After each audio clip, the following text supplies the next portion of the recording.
faut pas faire pour des endroits. Vous l'avez vu dans le titre? Aujourd'hui, on se parle de clonage. Bon, ok, c'est pas du clonage. 1, j'ai pas de doctorat en biologie. 2, comment le machin survivrait? Y a pas de tronc. Tout au plus, il y a une évacuation, mais y a pas d'entrée. Bienvenue sur la chaîne by Blue Velvet Cat, c'est Alexandra. Et aujourd'hui, je vous parle d'elle. Allez, je vais vous laisser avec Alex Waouf, qui n'a pas encore compris le concept de Waouf, pour vous expliquer comment on en est arrivé là. Comment j'en suis arrivée là déjà? Ah mais oui, ça date du début de l'été. J'avais à nouveau essayé tous mes pantalons, et le résultat était le même que l'année dernière. Je ne rentre dans aucun pantalon qui date d'avant la pandémie. Alors c'est vrai, j'ai encore le pantalon rouge qui date d'avant l'été. Et autant l'année dernière, il me plaisait beaucoup. Cette année, en le réessayant, je suis beaucoup moins convaincue par le résultat. Au niveau des genoux, c'est pas du tout saillant. Alors c'est hyper décevant vu tous les efforts que j'ai fait au début d'année, vu que je n'ai toujours pas suffisamment perdu de poids pour rentrer dans mes anciens pantalons. Quoi qu'il en soit, je peux pas me balader cul nu pendant tout l'été, il me faut une solution alternative. À l'époque, je me suis dit, ok, faisons un nouveau pantalon. Je me fais une toile, en une semaine, ça devrait être réglé. Ça, c'était en juin, aujourd'hui on est en octobre. Au final, j'ai fait 5 toiles, et bien sûr, chacune d'entre elles était pire que la précédente. Un ajustement, ça correspond à plus ou moins 1h30 de travail sur la toile sur soi-même. Alors je vous rappelle, à cette période, c'était la canicule, donc j'ai passé 1h30 de souffrance dans la chaleur, penchée en avant. Et bien sûr, entre la chaleur et l'énervement, vous finissez par piquer les épingles dans le lard plutôt que dans la toile. Ça fait une bonne heure et demie, je pense, que je suis sur l'essayage de ce pantalon. Comme vous pouvez le voir, il ressemble plus à grand chose. Je me perdais à vouloir changer trop de choses en même temps. Et j'imagine qu'on est toutes pareilles. Au bout de la 5e toile, chacune pire que les autres, on finit par abandonner et souhaiter s'acheter directement un abonnement au club de sport. Oui, parce que le problème, c'est jamais la toile, c'est la morphologie de la personne qui porte la toile. Je vais vous éviter toute la phase de body shaming que je me suis auto-infligée pendant environ 5 semaines. Je vais vous faire un résumé de tout ce que je considérais ne pas aller chez moi à l'époque. Une cambrure trop prononcée, une bouée abdominale, des hanches trop larges, des cuisses trop proéminentes, des fesses trop charnues, des fesses trop charnues, des fesses trop charnues, et des genoux rentrés. Bref, 3 semaines de haine envers mon propre corps. Et au passage, un remerciement à tous nos magazines de mode qui glorifient la minceur en cette période estivale. Bon, je vais pas m'arrêter maintenant après tant d'efforts. Simplifions d'abord le problème. Je vais partir sur un short pour pouvoir me concentrer sur la fourche et les pinces uniquement.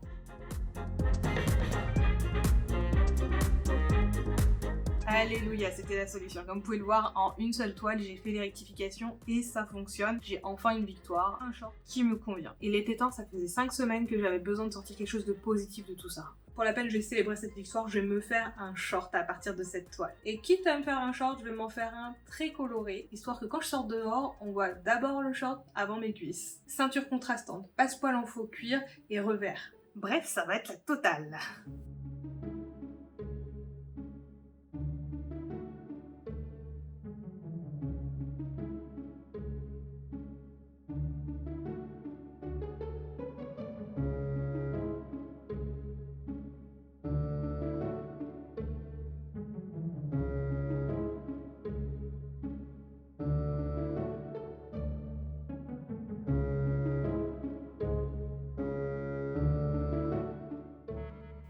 Eh bien, c'est plutôt pas mal ce nouveau petit short. Est-ce qu'on va s'arrêter en si bon chemin?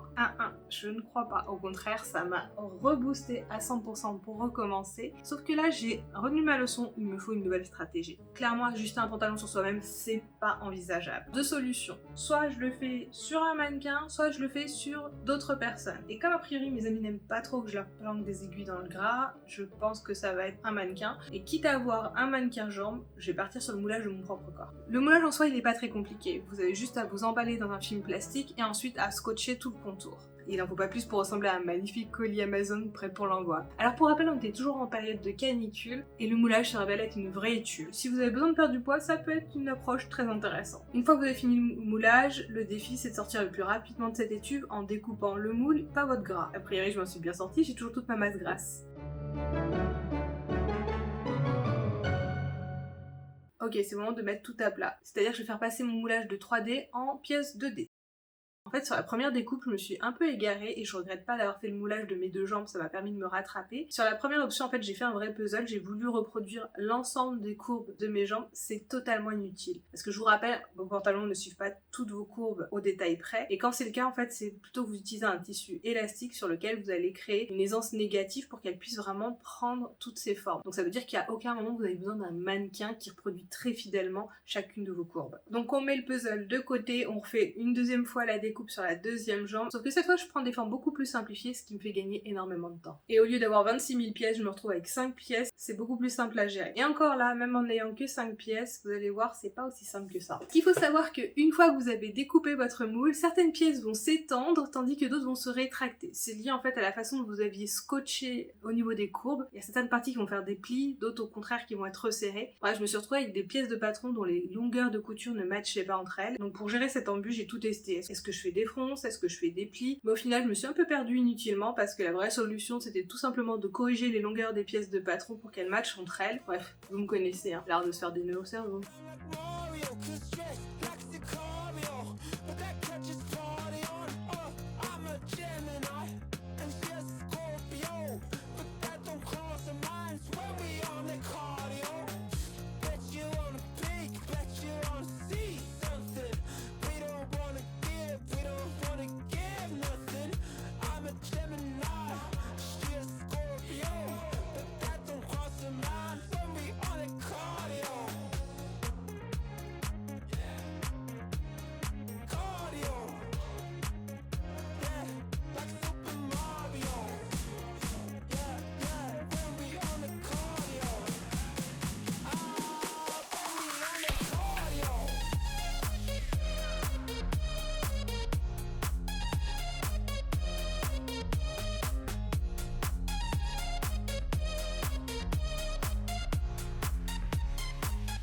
Ça y est, on a enfin un contenant qui est prêt, il reste plus qu'à le remplir avec de la ouate. Salut, on se retrouve, c'est samedi matin, on est le... On est combien? Je crois qu'on est le 9 juillet. Et on se retrouve à l'extérieur, dans un quartier que vous reconnaissez peut-être. C'est mon quartier de prédilection en fait, dès que je vous emmène dehors. On est dans les environs du marché Saint-Pierre, dans le quartier de Montmartre. Et donc, si je vous emmène là aujourd'hui, c'est pour aller récupérer de la fibre de polyester pour rembourrer le fameux mannequin que je suis en train de préparer à la maison. Donc, je vous embarque avec moi.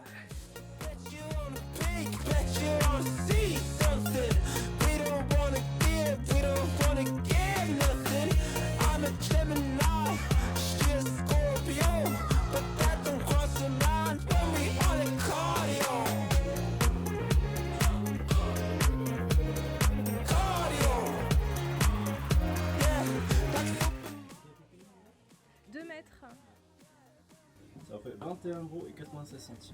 J'ai acheté que 2 paquets de watts et finalement je regrette. J'aurais mieux fait d'en acheter 3 pour avoir 3 kg de watts parce que ça se remplit très rapidement ce clone.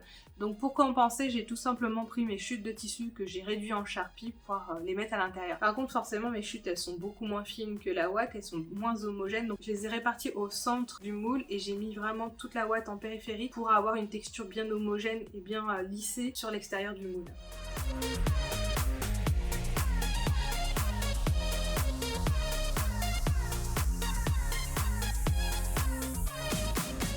Ouais, alors autant vous dire, le résultat me convient pas. Mon clone de jambe est mieux foutu que moi. Où est-ce qu'elle est ma bouée au niveau de l'abdomen, mes fesses rebondies, etc. Pourquoi tout a été gommé? Ma déduction elle est la suivante, c'est que pendant que je faisais le moulage, j'étais penchée en avant, donc ça a dû gommer certains aspects, notamment la bouée. Puis n'oubliez pas, le scotch ça fait un effet gainant, donc de fait, ça a dû répartir toutes les masses de façon plus homogène. Ce qui explique que Madame Clone est beaucoup mieux foutue que moi. Bon, après, en ce qui concerne les cuisses, le genou et le mollet, je trouve qu'on est très proche de mes formes, donc ça, c'est encore tout à fait exploitable. Alors, je suis dépitée, mais pas totalement découragée, parce que je me rends compte que finalement, on n'est pas loin du résultat. Il suffirait juste que je bénéficie d'une aide extérieure au moment où je fasse le moulage, surtout au niveau de la taille, pour que je reste dans la bonne position, pour que la partie abdomen et les fesses soient bien respectées en termes de proportion. Non mais Gertrude, sérieusement, on fait plus d'heures.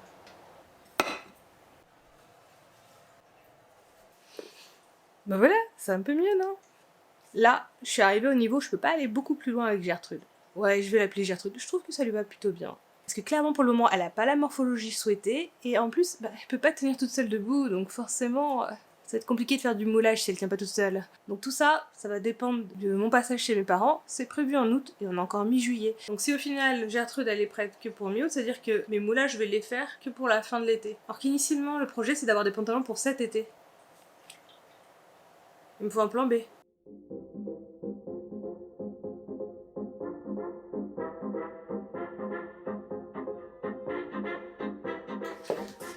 Pendant longtemps, ce pantalon, ça a été Un de mes préférés. Tout me plaît dans ce pantalon. Alors oui, si tout me plaît, qu'est-ce qui m'empêche de le porter? Pourquoi c'est plus mon préféré? Parce que l'exhibitionniste, c'est pas trop mon truc. Alors ce que je vais faire là, c'est que je vais démonter ce pantalon pour récupérer les pièces, pour avoir un patron de ce pantalon. Alors je vais pas me contenter juste de récupérer les pièces du patron, je vais également l'élargir. Parce que je sais pas si vous avez vu là, mais c'est un peu serré et j'aimerais éviter que la nouvelle version se craque de la même manière. Donc je vais élargir la partie postérieure du pantalon pour que ça aille un peu mieux.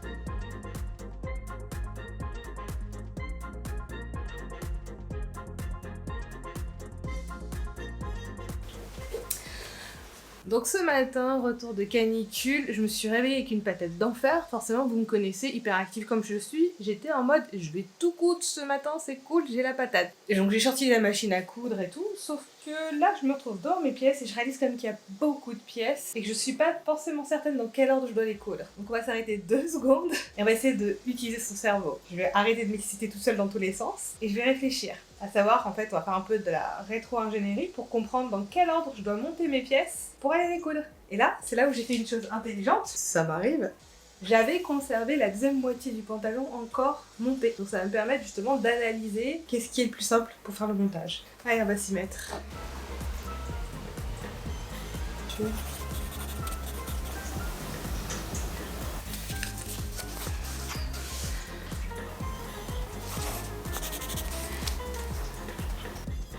Du coup, c'est après l'assemblage ceinture.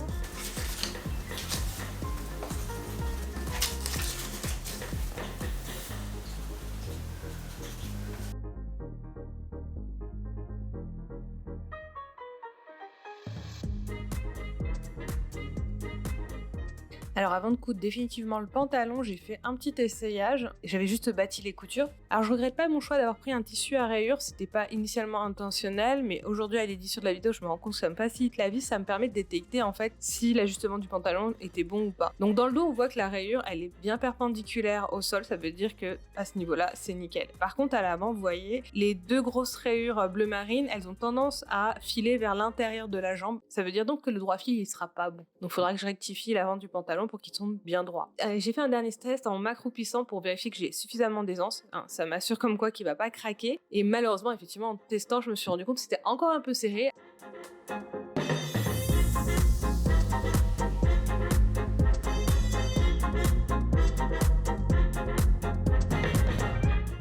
La rectification est pas très compliquée, j'ai juste modifié ma courbe de la fourche, c'est-à-dire que je l'ai rendue moins creuse pour gagner quelques millimètres de part et d'autre. Donc sur la version finale, je me retrouve avec une aisance de 1,5, ce qui est tout à fait confortable maintenant.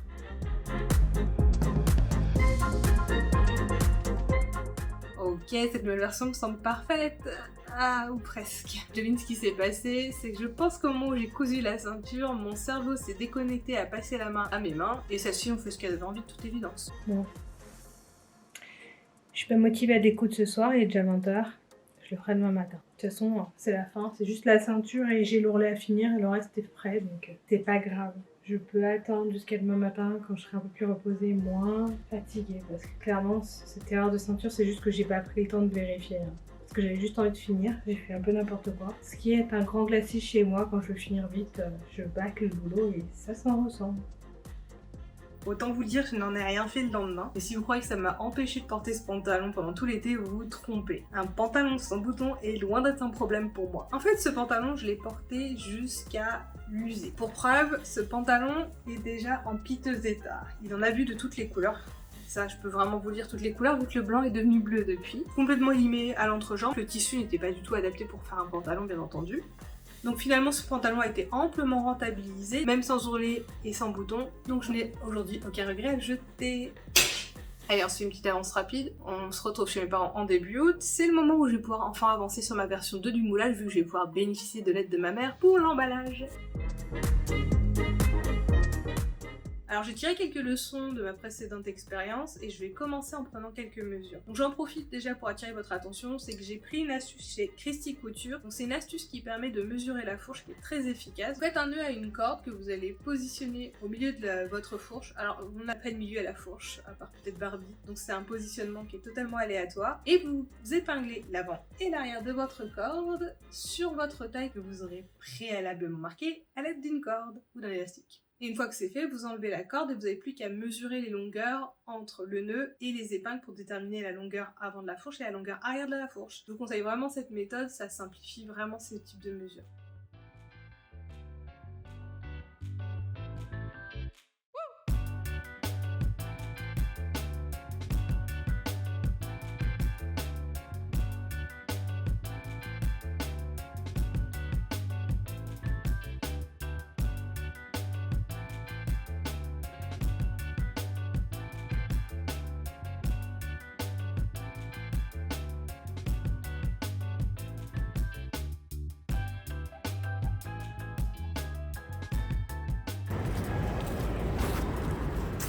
Alex du futur, je mesure le degré de motivation que j'ai dû avoir au moment de faire le découpage du moulage par le fait que je ne trouve aucune vidéo de cette étape. Alors je sais pas si j'ai perdu les rushs ou j'ai vraiment rien filmé, j'en ai plus aucun souvenir. Tout ce que je me rappelle qu'à cette époque c'était fin août, dans le sens où j'avais fait donc le moulage début août, entre temps j'ai dû gérer toute la partie tutoriel de la blouse Chloé.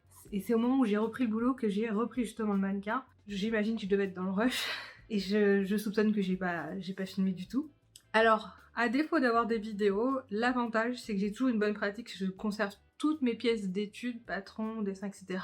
jusqu'à la fin d'un projet. Et donc là, j'avais pas fait exception, j'avais conservé donc toutes les pièces du patron, donc à défaut d'avoir quelque chose à vous présenter en vidéo, je peux au moins vous présenter les pièces que j'ai conservées jusqu'à maintenant. Ça fait tellement longtemps qu'il était en mode enroulé que maintenant il n'arrive même plus à tenir à plat.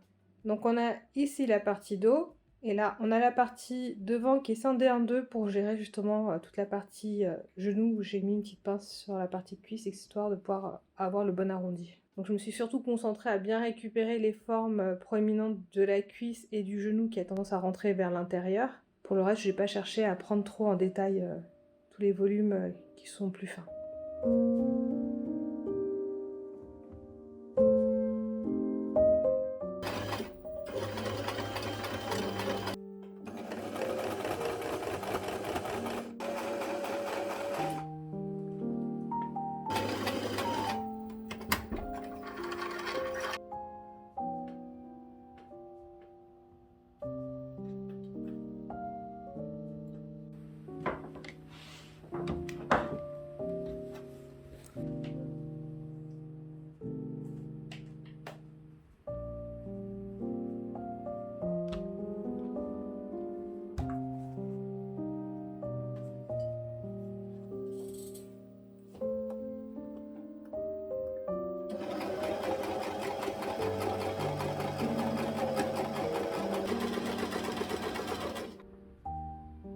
Ça y est, c'est enfin totalement cousu. Il me reste plus qu'à rembourrer et à fermer le haut. Alors bien sûr, fallait que je me plante à un moment, ça a pas loupé. Donc j'ai en fait cousu dans le mauvais sens la demi-jambe. La demi-hanche on va dire, ouais c'est plutôt ça, demi-taille en hanche. Et donc on a la couture là sur le côté qui est à l'extérieur comme vous pouvez le voir. Bah, tant pis, hein, on peut pas tout avoir parfait. Tac. De même donc sur la couture intérieure, voilà. Mais limite j'ai envie de vous dire, on s'en fout quoi, c'est un moulage. D'autant que la partie qui m'intéresse c'est celle-là. Donc j'ai mis un fond pour avoir quelque chose qui corresponde plus ou moins à la forme que j'avais là.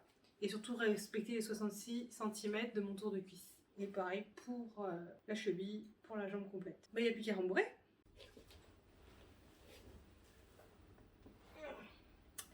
Salut. On va te déshabiller, désolé.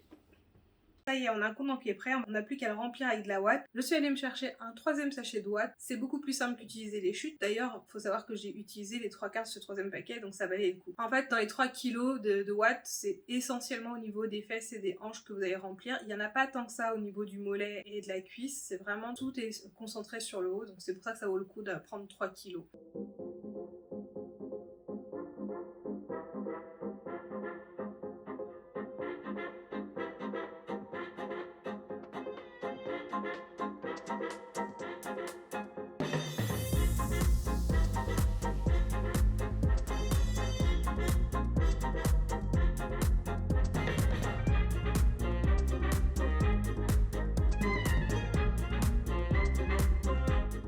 Maintenant que le mannequin est prêt, il faut le suspendre et le rendre mobile. Je me suis basée sur un système que j'ai trouvé à Leroy Merlin. Ils utilisent ce système pour faire des penderies ou des supports pour des étagères. Donc moi, au lieu de l'utiliser à l'horizontale, je l'ai utilisé à la verticale comme vous pouvez le voir.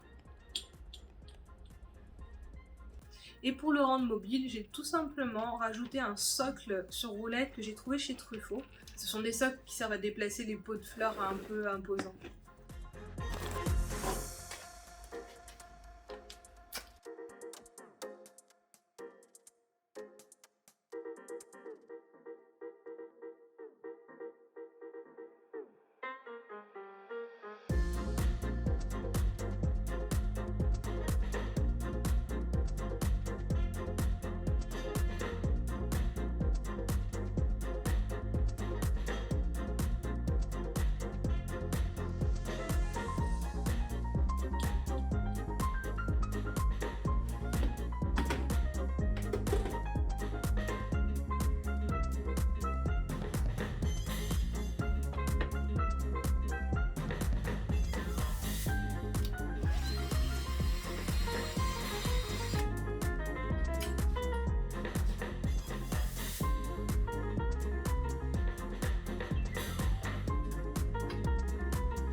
Et voilà notre mannequin de terminé.